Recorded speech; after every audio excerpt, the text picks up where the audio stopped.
Bueno, aquests dies estic així com una mica, diria que enfadat, perquè veig que els partits polítics no s'han posat d'acord amb el tema de la candidatura única.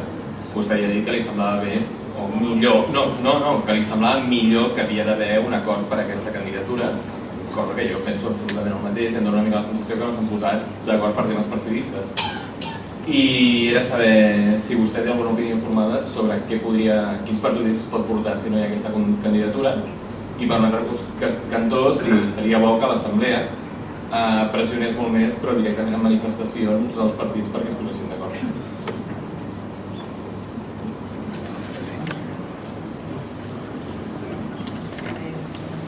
Torno a dir el que he dit abans, jo només tinc un vot, o sigui, no prengueu la meva opinió més que com la meva opinió, jo no tinc cap força. Jo he escrit que jo no estic segur de què és millor, però que tendisc a pensar que un cop de força amb tots els partits units faria un efecte considerable. Això no ha estat possible.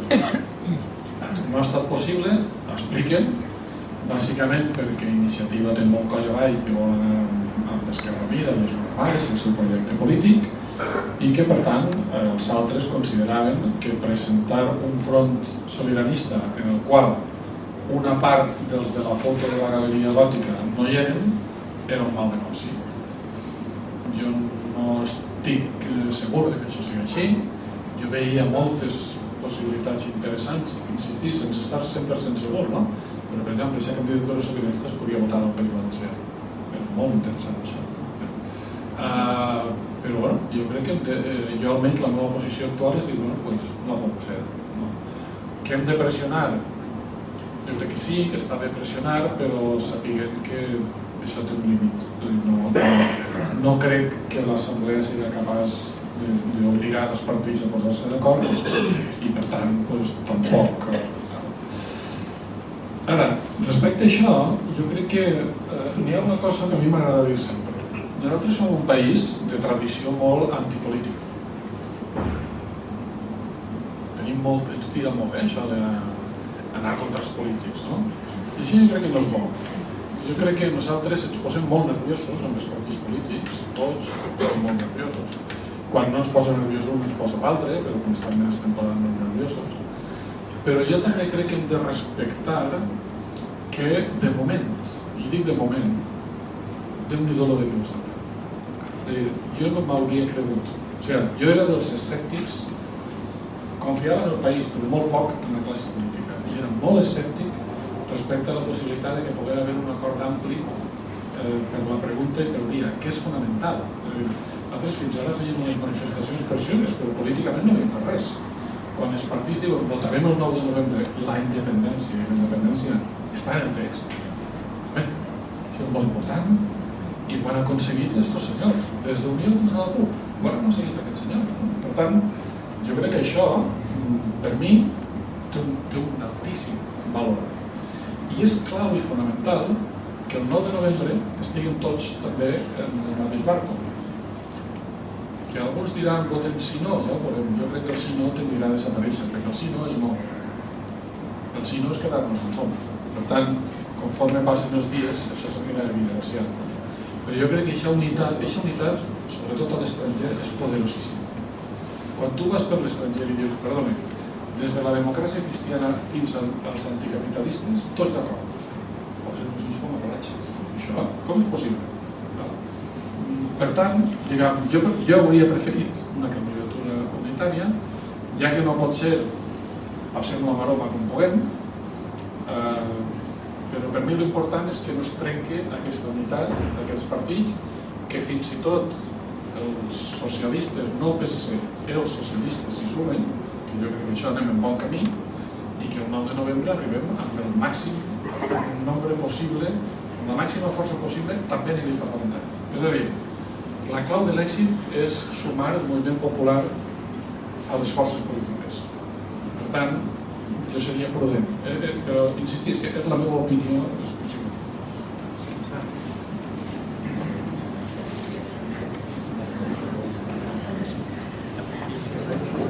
Aviam, per treure la por de tot el que vostè comentava, i en referència en el que dèiem de l'Agència Tributària Catalana. Jo soc funcionària de la Generalitat i des de pràcticament fa uns 6 mesos o així nosaltres tenim una intranet i allà es van publicant places. S'estan cobrint moltes places d'agents tributaris. Tot això està en marxa. I no només això, sinó que ara els llegiré a la llei de pressupostos del 2014, a l'article 35.2, que parla d'oferta d'ocupació pública i de promoció professional, diu: el govern ha de facilitar, en consonància amb el Pla d'Ocupació 2012-2014, la promoció professional dels funcionaris públics de l'Administració de la Generalitat mitjançant convocatòries excepcionals i per una sola vegada, en processos selectius exclusius de promoció interna per a l'accés als cossos d'administració general, als cossos d'intervenció de la Generalitat de Catalunya, a l'escala d'inspecció tributària del cos d'inspecció i tècnica tributària de la Generalitat de Catalunya i el cos de titulació superior de la Generalitat, enginyeria industrial, enginyeria de mines i enginyeria agrònoma.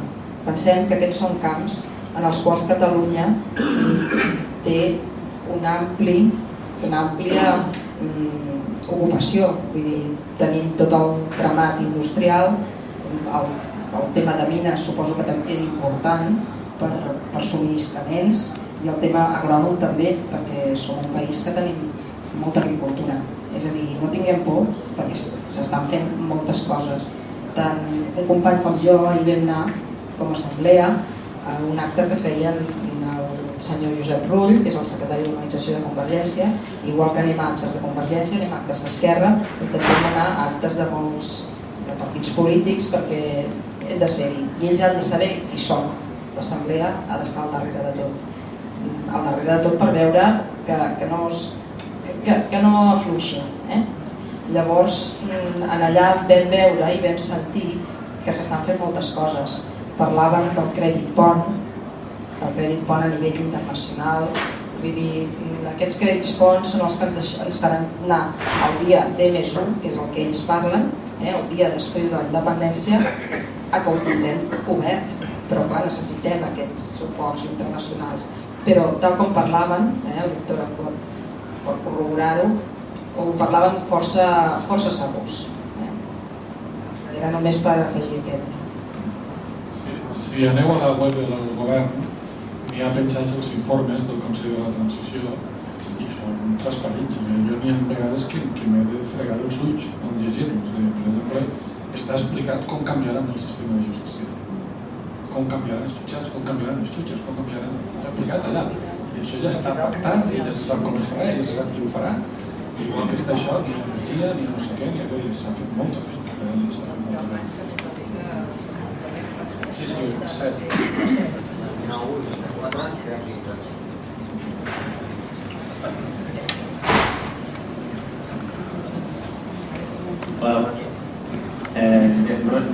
Dues preguntes molt breus. Quin creus que serà el futur dels 3 diputats del PSC? Que va votar els 2?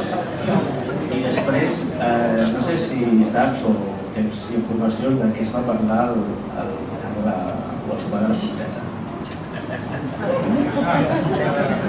El sopar de la Fonteta.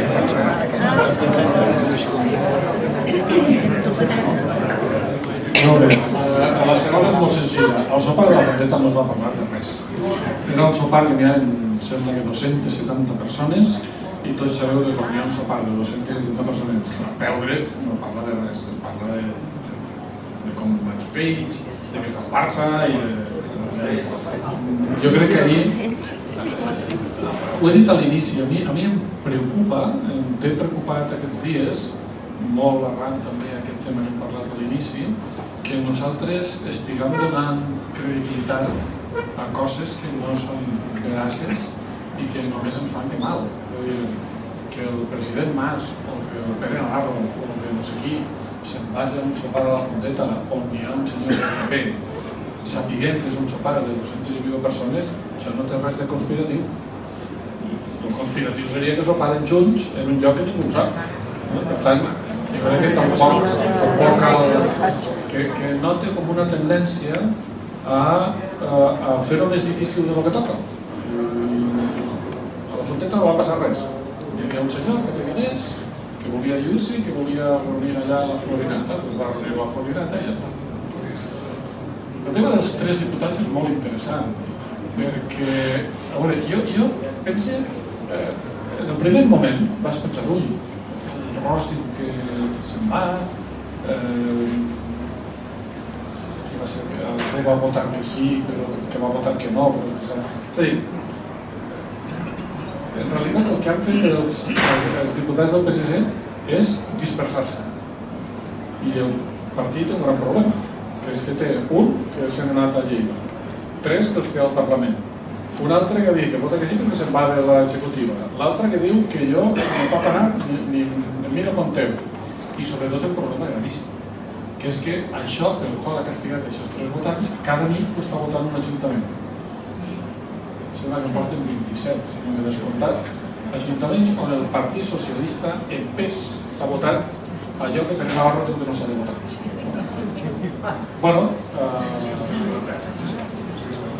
Clar, no poden dir, el sistema de partits està organitzat i el Partit Socialista és especialment dur en aquest sentit, està organitzat de manera que el poder no puja de baix.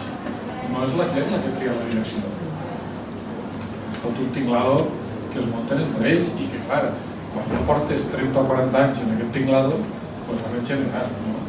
Jo fa temps, en aquest sentit, deia el Partit Socialista no ho sap, però es tornarà independentista. No ho sap encara, però es tornarà independentista. Em vaig equivocar en una cosa, no era el Partit Socialista, eren els socialistes. Els socialistes estan tornant independentistes i això és un procés imparable. Ara, la direcció del partit ha aconseguit tancar, bunqueritzar, mai millor usada la paraula, l'aparell del partit per impedir no sé què. Bueno, tindran el seu problema. També aquest estiu vaig escriure un parell d'articles que em van costar uns quants disgustos dient que conforme passar això, l'actuació del partit tendiria cap al feixisme. I, bueno, veig que per desgràcia, de moment intern.